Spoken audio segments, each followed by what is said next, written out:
नमस्कार. भगवद्गीतामधील पहिल्या अध्यायाचे मराठीतील संभाषण. पहिला अध्याय. अर्जुनविषयी धृतराष्ट्र म्हणाला, हे संजय, कुरुक्षेत्र या पवित्र धर्मक्षेत्रावर एकत्रित आलेल्या युद्धाची इच्छा करणाऱ्या माझ्या आणि पांडूच्या पुत्रांनी काय केले? तत्वारे भगवद्गीता हे मोठ्या प्रमाणावर वाचले जाणारे अस्तित्ववादी विज्ञान आहे व याचा सारांश गीता महात्म्यामध्ये दिला आहे. त्या ठिकाणी सांगण्यात आले आहे की मनुष्याने भगवान श्रीकृष्णाच्या भक्तांच्या मदतीने भगवद्गीतेचे अत्यंत काळजीपूर्वक अध्ययन केले पाहिजे आणि या प्रकारे वैयक्तिक हेतुपूर्वक अर्थ न लावता श्रीकृष्ण भक्तांकडून ती समजून घेतली पाहिजे. भगवद्गीता ही कोणत्या पद्धतीने जाणून घ्यावी याबद्दल स्पष्ट उदाहरण गीतेमध्ये आहे व ते म्हणजे अर्जुन होय. त्याने भगवद्गीता प्रत्यक्ष भगवंताकडून श्रवण करून जाणून घेतली. एखादा असा वैयक्तिक हेतुरहित गुरु शिष्य परंपरेमधून ज्ञान जाणून घेण्या इतपत भाग्यवान असेल तर हे समग्र वैदिक आहे. तसेच जगातील इतर सर्व शास्त्रांमधील ज्ञान त्याला समजते व त्या ज्ञानाव्यतिरिक्त इतर शास्त्रामध्ये न आढळणाऱ्या देखील सर्व गोष्टी तो भगवद्गीतेमध्ये पाहू शकेल. भगवद्गीतेचे हे दुर्मिळ वैशिष्ट्य आहे. हे ज्ञान साक्षात पुरुषोत्तम भगवान श्रीकृष्णांनी सांगितल्यामुळे परिपूर्ण असे अस्तित्ववादी विज्ञान आहे. महाभारतात वर्णिलेले धृतराष्ट्र आणि संजय यांनी केलेली चर्चा ही या श्रेष्ठ तत्वज्ञानाचा मूलभूत आधार आहे. पुरातन वैदिक काळापासून पवित्र तीर्थस्थळ असणाऱ्या कुरुक्षेत्र या ठिकाणी गीतेमधील तत्वज्ञान सांगण्यात आल्याचे आपल्याला समजून येते. स्वतः भगवंतांनी ते जेव्हा या पृथ्वीतलावर होते तेव्हा मानव समाजाच्या मार्गदर्शनाकरिता हे ज्ञान सांगितले आहे. येथे धर्मक्षेत्र जेथे धार्मिक कार्य केले जातात अशा ठिकाणी हा शब्द अत्यंत महत्त्वपूर्ण आहे. कारण कुरुक्षेत्र युद्धभूमीवर पुरुषोत्तम श्री भगवान हे अर्जुनाच्या बाजूने उपस्थित होते. कुरूंचा पिता धृतराष्ट्र हा आपल्या पुत्रांच्या अंतिम विजयाबद्दल अत्यंत शासक होता आणि त्यामुळे त्याने आपल्या सचिव संजय याच्याकडे विचारणा केली. त्याने काय केले? पूर्ण निर्धारयुक्त युद्ध करण्या तयारीने स्वतःच्या आणि आपल्या धाकटा भाऊ पांडू यांचे पुत्र कुरुक्षेत्र येथील रणभूमीत एकत्र आणल्या असल्याची त्याला परिपूर्ण खात्री होती. तरी सुद्धा त्याची विचारणा महत्त्वपूर्ण आहे. भावांमध्ये तडजोड व्हावी अशी त्याची इच्छा नव्हती आणि त्याला युद्धभूमीवर आपल्या पुत्रांच्या विधिलिखिताबद्दल निश्चितपणे जाणून घ्यायचे होते. कुरुक्षेत्राचा वैदिक साहित्यामध्ये स्वर्गातील देवांसाठी युद्ध पूजनीय असे स्थान म्हणून उल्लेख करण्यात आला आहे आणि अशा पवित्र कुरुक्षेत्रावर युद्ध करण्याचे ठरविल्याने युद्धातील अंतिम निर्णय होणाऱ्या परिणामाने तर धृतराष्ट्र आणखी भयभीत झाला. याचा प्रभाव अर्जुन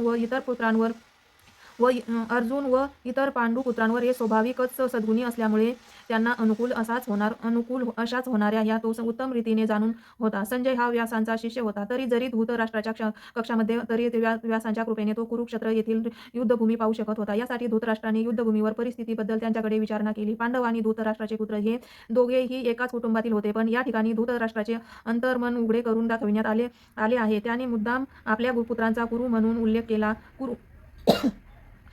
उल्लेख केला आणि पांडुपुत्रांना कुळाच्या वारसा हक्कातून वगळले. यावरून कोणते धृतराष्ट्राला आपल्या पुतण्यांशी म्हणजेच पांडुपुत्रांशी असणारा विशिष्ट संबंध समजण्याचे सहजपणे जाणू शकतो. प्रारंभी केलेल्या चर्चेवरून हे निश्चित आहे की ज्याप्रमाणे भाताच्या शेतातून अनावश्यक तृण काढून टाकले जाते, त्याचप्रमाणे धर्मपिता भगवान श्रीकृष्णाच्या उपस्थितीत कुरुक्षेत्रावर तृणवत अशा धृतराष्ट्राच्या पुत्रांसहित इतर सर्वांचा समूळ नायनाट केला जाईल आणि युधिष्ठिर प्रमुख असलेल्या धार्मिक वृत्तीच्या लोकांची स्थापना स्वतः भगवंत करतील. धर्मक्षेत्र हे कुरुक्षेत्र या शब्दाचा ऐतिहासिक आणि वैज्ञानिक महत्त्वाबरोबर वैदिक महत्त्वाबरोबर हेही विशेष महत्त्व आहे. त्याला नक्की माहिती होते की आपली मुले ही आपल्याप्रमाणेच आध्यात्मिक ज्ञानाच्या बाबतीत अंध आहेत. जन्मापासून पुण्यवान असणाऱ्या पांडवांबरोबर आपल्या मुलांचा कधीही सलोखा होणार नाही अशी त्याची खात्री होती. तरी सुद्धा तीर्थस्थळाच्या प्रभावाबद्दल त्याला शंका होती. धृतराष्ट्राने युद्धभूमीवर परिस्थितीबद्दल केलेली हितपूर्वक विचारणा संजय जाणू शकत होता. म्हणून विषण्ण उद्विग्न झालेल्या राजाला त्याला प्रोत्साहित करायचे होते आणि म्हणूनच त्याने त्या राजाला खात्रीपूर्वक पटवून दिले की पवित्र धर्मक्षेत्राच्या प्रभावाखाली त्याचे पुत्र कोणत्याही प्रकारची तडजोड करणार नाहीत. यासाठी संजयाने राजाला माहिती पुरविली की दुर्योधनाने पांडवांचे सैन्यबळ पाहिले आणि तात्काळ तो आपले सेनापती द्रोणाचार्य यांच्याकडे त्यांनी वस्तुस्थितीची जाणीव करून देण्यासाठी गेला. या ठिकाणी जरी द्रोणाचार्य राजा म्हणून उल्लेख करण्यात आला असला तरी त्याला गंभीर परिस्थितीत उद्भवल्यामुळे आपल्या सेनापतीकडे जावे लागले. यावरून तो राजकारणी होण्यास पात्र होता हे कळून येत होते. पण जेव्हा त्याने पांडव सैन्याची व्यूहरचना पाहिली तेव्हा जरी त्याने बाह्यकारी मुत्सद्देगिरीची प्रदर्शन केले तरी आपल्या मनातील भीती लपवू शकला नाही. मुत्सद्दी दुर्योधनाला आपले श्रेष्ठ ब्राह्मण सेनापती द्रोणाचार्य त्यांच्या चुका दाखवून द्यावयाच्या होत्या. द्रौपदीचे पिता द्रौपद यांच्याशी द्रोणाचार्य राज्यनीती करण्यावरून भांडण झाले होते. या भांडणाचा परिणाम म्हणूनच द्रौपदाने एक मोठा यज्ञ केला. त्यामुळे त्याला द्रोणाचार्याचा द्रोणाचार्याचा वध करू शकले अशा पुत्राची प्राप्ती झाली. द्रोणाचार्यांना त्यांची याची पूर्व जाणीव होती आणि तरी सुद्धा उदार ब्राह्मण त्या नात्याने त्यांनी आपल्याकडे लष्करी शिक्षण प्राप्त करण्याची सेनापती सोपविण्यात आलेल्या द्रपद पुत्र दृष्ट मुद्दाला स्वतःकडील सर्व प्रकारच्या युद्धकला शिकवण्यात मुळीच कसर केली नाही. आता कुरुक्षेत्रावरील युद्धभूमीवर धृट हुतमानाने पांडवाची बाजू घेतली होती. त्याने द्रोणाचार्याकडून प्राप्त झालेल्या युद्धलेखेनुसार पांडवा सेनापतींचे व्यूहरचना केली होती. द्रोणाचार्याचे युद्ध करतेवेळी कोणत्याही प्रकारची तडजोड न करता दक्ष राहावे म्हणून दुर्योधनाने त्याची ही चूक त्याच्या लक्षात आणून दिली.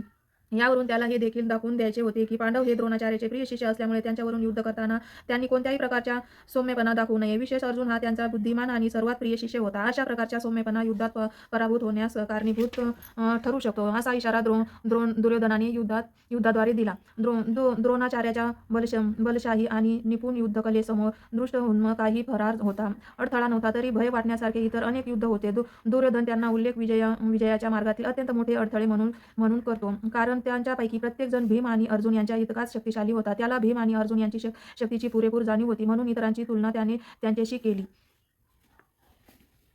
दुर्योधनाने असामान्य अशा युद्धाचा उल्लेख केला आहे, कारण हे सर्व युद्ध अपरिचित आहेत. विकर्ण हा दुर्योधनाचा भाऊ आहे. अश्वत्थामा द्रोणाचार्याचा पुत्र आहे आणि सोमदत्ती किंवा भूरिश्रवा हा बालहिकांच्या राजाचा पुत्र आहे. कर्ण हा अर्जुनाचा भाऊ आहे, कारण पांडू राजाशी विवाह करण्यापूर्वीच तो कुंतीच्या पोटी जन्माला होता. कृपाचार्याच्या जुळ्या बहिणींचा द्रोणाचार्याशी विवाह झाला होता. जयद्रथ, कृतवर्मा आणि शिल्या यांसारख्या इतर योद्धीविषयी सांगायचे झाले त्या सर्वजण दुर्योधनासाठी आपले जीव देण्यास तयार आहेत. दुसऱ्या शब्दात सांगायचे तर ते सर्वजण पापी दुर्योधनाच्या पक्षाला मिळाल्याचे कुरुक्षेत्राच्या युद्धभूमीवर त्या सर्वांचा मृत्यू अटळ आहे. वर सांगितलेल्या आपल्या मित्रांच्या एकत्रित सामर्थ्यावरून दुर्योधनाला मात्र आपल्या विजयाबद्दल पूर्ण खात्री होती. या ठिकाणी दुर्योधनाने तुलनात्मक शक्तीचा अंदाज व्यक्त केला आहे. सर्व अनुभवी सेनापती पितामह भीष्म यांनी सैन्याचे विशिष्टपणे रक्षण केल्यामुळे आपल्या सैन्याची शक्ती ही अपरिमित आहे असे त्यांना वाटले. उलट पक्षी कमी अनुभवी असलेल्या सेनापतींचे म्हणजेच भीमाने रक्षलेल्या पांडव सैन्याने हे समित आहे. भीम व भीष्माच्या उपस्थितीत नगण्यच होता. दुर्योधन भीमाचा नेहमीच मस्तर करीत असे, कारण तो पूर्णपणे जाणून होता की जर त्याचा मृत्यू होण्यारच असेल तर तो भीमाकडून होईल. पण त्याचबरोबर अत्यंत श्रेष्ठ सेनापती भीष्म त्यांच्या उपस्थितीमुळे त्याला स्वतःच्या विजयाची खात्री होती. या युद्धात आपला विजय होईल या आपल्या निष्कर्षाचा त्याला विश्वास पटला होता. भीमाच्या पराक्रमाची स्तुती केल्यानंतर दुर्योधनाला वाटले की इतर युद्धांना आपण कमी महत्त्व दिले आहे असे वाटू नये, म्हणून त्याने नेहमीच्या आपल्या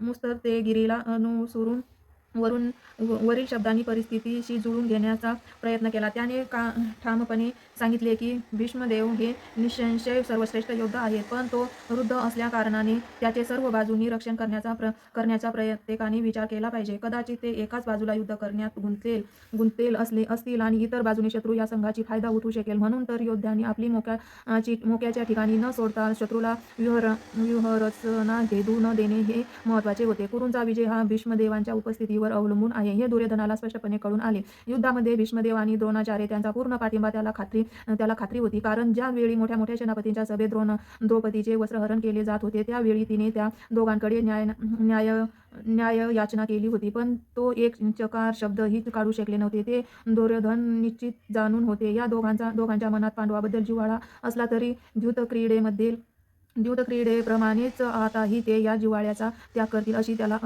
आशा होती. कुरुवंशातील पितामह आपला पौत्र दुर्योधन यांच्या अंतःकरणातील भाव समजू शकले आणि त्याबद्दल असलेल्या स्वाभाविक प्रेमामुळे आणि दुर्योधनाला उत्साही करण्यासाठी मोठ्याने शंख वाजविला. हा आवाज त्यांच्या सिंहासारख्या असणाऱ्या स्थितीला अनुरूपच होता. शंखध्वनीच्या संकेताने त्यांनी आपला पौत्र दुर्योधन याला सूचित केले की त्याला युद्धात विजयी होण्याची शक्यता नाही, कारण विरुद्ध बाजूला स्वतः परमपुरुष भगवान श्रीकृष्ण आहे. तरी सुद्धा युद्ध करणे हे त्याचे कर्तव्य होते आणि यामध्ये ते कोणतीही कसर सोडणार नव्हते. भीष्मदेवांनी वाजविलेल्या शंखातील तुलना करताना श्रीकृष्ण आणि अर्जुन यांनी वाजविलेल्या शंखाचे दिव्य म्हणून वर्णन करण्यात आले होते. दिव्य शंखाच्या नादाने असे सूचित करण्यात आले आहे की पांडवांच्या पक्षात श्रीकृष्ण असल्याने विरुद्ध पक्षाला विजयाची आशा नव्हती. जयस्तु पांडुपुत्रांना येशा पक्षे जनार्दन. पांडुपुत्रांसारख्या व्यक्तीचाच नेहमी विजय होत असतो, कारण भगवान श्रीकृष्ण त्यांचे सहकारी असताना आणि ज्या ठिकाणी भगवंत असतात त्या ठिकाणी लक्ष्मी देवी सुद्धा असते, कारण लक्ष्मी देवी आपल्या पतीशिवाय कधीही एकटी राहत नाही. म्हणून विष्णू किंवा भगवान श्रीकृष्ण यांच्या शंखामधून उत्पन्न झालेल्या दिव्य शंख ध्वनीद्वारे कळून आले की भाग्य आणि विजय अर्जुनाची वाट बघत होते. व्यतिरिक्त हे दोन्ही मित्र ज्या रथात बसले होते तो रथ अग्निदेवाने अर्जुनाला दान केला होता. यावरून आपल्याला असे लक्षात येते की हा रथ त्रिलोकी कुठेही फिरविला न तरी तो निश्चितपणे सर्वत्र विजय प्राप्त करू शकेल. भगवान श्रीकृष्ण याचा या श्लोकामध्ये होरिकेश म्हणून उल्लेख करण्यात आला आहे, कारण ते समस्त इंद्रियाचे स्वामी आहे. जीव त्यांचा अंश आहे आणि म्हणूनच जीवांची इंद्रिये सुद्धा त्यांचे इंद्रियाची अंशरूप आहेत. निर्विशेषवादी जीवनाची इंद्रिय का असतात हे समर्पकपणे सांगू शकतात. नसल्यामुळे ते जीवनाची इंद्रियारहित किंवा निराकार असे संबोधण्यात उत्सुक असतात. सर्वांच्या हृदयामध्ये स्थित असलेले भगवंत जीवांच्या इंद्रियाचे मार्गदर्शन करतात. जीवांनी शरण यावे म्हणून ते इंद्रियाचे मार्गदर्शन करतात, पण शुद्ध भक्ताच्या बाबतीत मात्र ते स्वतः त्यांचे इंद्रिय नियंत्रित करतात. या ठिकाणी कुरुक्षेत्रावरील युद्धभूमीमध्ये भगवंत प्रत्यक्षपणे अर्जुनाच्या दिव्य इंद्रियांचे नियंत्रण करतात, म्हणून त्यांना ऋषिकेश या विशिष्ट नावाने संबोधण्यात आले आहे. भगवंतांना त्याच्या विविध कार्यानुसार विविध नावे आहेत. उदाहरणार्थ त्याचे नाव मधुसूदन आहे, कारण त्यांनी मधु नामक दैत्याचा वध केला. त्याचे नाव गोविंद आहे, कारण त्यांनी गायींना आणि इंद्रियांना आनंद देतात. त्यांचे नाव वासुदेव आहे, कारण ते वसुदेव पुत्र म्हणून अवतरित झाले. त्यांचे नाव देवकीनंदन आहे, कारण त्यांनी देवकी माता म्हणून स्वीकार केला. त्यांचे नाव यशोदानंदन आहे, कारण त्यांनी वृंदावनामध्ये आपल्या बाललीला यशोदा मातेबरोबर केला. त्यांचे नाव पार्थ सारथी आहे, कारण आपल्या मित्र अर्जुन यांचा सारथी म्हणून काम केलं. तसेच कुरुक्षेत्रावरील युद्धभूमीत अर्जुनाला मार्गदर्शन केले, म्हणून त्यांना ऋषिकेश हे नाव पडले. या श्लोकामध्ये अर्जुनाचा उल्लेख धनंजय म्हणून करण्यात आला आहे, कारण विधिवत प्रकारच्या यज्ञयागांसाठी त्याचा थोरल्या भावाला जेव्हा धनसंपत्तीची आवश्यकता होती तेव्हा त्याने धन एकत्रित केले. याप्रमाणे भीमाला रुकोदर म्हटले जाते, कारण ज्याप्रमाणे तो हिंडिबासुरांच्या वधासारखी अतिशय कठीण कार्य करू शकत होता, त्याचप्रमाणे तो अन्नभक्षणही करीत असे. म्हणून पांडव पक्षातील आरंभी भगवंतांनी वाजविलेल्या आणि नंतर इतर व्यक्तींनी विविध प्रकारच्या शंखाद्वारे उत्पन्न केलेल्या शंखध्वनीमुळे सर्व सैन्य युद्धासाठी उत्सुक झाले. विरुद्ध पक्षामधले महत्त्वपूर्ण असे काहीच नव्हते. त्या ठिकाणी परम मार्गदर्शक भगवान श्रीकृष्ण नव्हते की लक्ष्मी देवीही नव्हती, म्हणून युद्धामध्ये त्यांची हार निश्चित होती आणि शंखध्वनी हा संदेश घोषित केला. संजयाने मोठ्या चातुर्याने धृतराष्ट्राला सांगितले की पांडुपुत्रांना फसविणे आणि आपल्या स्वतःच्या पुत्रांना राजाच्या सिंहासनावर बसविण्याचा प्रयत्न करण्याचे धोरण चुकीचे आहे व ते मुळीच स्तुत्य नाही. पूर्वलक्षणावरून तर संपूर्ण कुरुवंश या महायुद्धामध्ये मारला जाईल हे स्पष्टपणे कळून आले आहे. पितामहा भीष्मापासून ते भीममन्यूसारख्या नातवंडापर्यंत तसेच जगातील इतर सर्व राजांच्या रोज जे कोणी त्या ठिकाणी उपस्थित होते त्या सर्वांचा विनाश निश्चित होता. राजा धृतराष्ट्रामुळे ही आपत्ती कोसळली होती, कारण त्याने आपल्या मुलांनी स्वीकारलेल्या धोरणाला उत्तेजन दिले होते. दुर्योधनाच्या पक्षातील भीम आणि इतरांनी जेव्हा शंखनाद केला तेव्हा पांडवांची हृदय मुळीच विदीर्ण झाली नाहीत. अशा प्रकारच्या घटनांचा उल्लेख आढळत नाही. परंतु या विशिष्ट श्लोकामध्ये पांडवांच्या पक्षाच्या बाजूने करण्यात आलेल्या शंखध्वनीमुळे धृतराष्ट्र पुत्रांची हृदये विदीर्ण झाली असे सांगितले आहे. याचे कारण म्हणजे पांडव आणि यांचा भगवान श्रीकृष्णावरील दृढ विश्वास होय. जो भगवंताचा आश्रय घेतो तो महाभयानक आपत्तीमध्येही भयभीत होत नाही. युद्धाला आरंभ होण्यास थोडाच कालावधी होता. वरील कथनावरून समजून येते की युद्धभूमीवर प्रत्यक्ष भगवान श्रीकृष्णाद्वारे मार्गदर्शित पांडव सेनेची अनपेक्षित व्यूहरचना पाहून धृतराष्ट्रपुत्र किंचित निराश झाले होते. अर्जुनाच्या ध्वजावरील हनुमानाचे चिन्ह हे विजयाचे आणखी एक लक्षण आहे, कारण रावण युद्धामध्ये हनुमानाने प्रभू श्री रामचंद्रांना सहाय्य केले होते. आता राम आणि हनुमान दोघेही अर्जुनाला सहाय्य करण्यासाठी त्याच्या रथावर आरूढ होते. भगवान श्रीकृष्ण म्हणजे स्वतः श्रीराम आहेत आणि ज्या ठिकाणी भगवान श्रीराम आहेत त्या ठिकाणी त्यांचा नित्यसेवक हनुमान आणि त्यांची नित्य सहचरणी भाग्यलक्ष्मी श्रीमती सीतादेवी उपस्थित असतात. म्हणून कोणत्याही शत्रूकडून अर्जुनाला भयभीत होण्याचे कारणच नव्हते. आणि सर्वात मुख्य गोष्ट म्हणजे इंद्राचे स्वामी स्वतः भगवान श्रीकृष्ण त्याला मार्गदर्शन करण्यासाठी उपस्थित होते. त्याचप्रमाणे अर्जुनाला युद्ध करण्यासाठी हितकारक मार्गदर्शन प्राप्त होते आणि भगवंतांनी निर्माण केलेल्या आशादायक परिस्थितीमुळे युद्धामध्ये निश्चितपणे विजय होण्याची खात्री होती.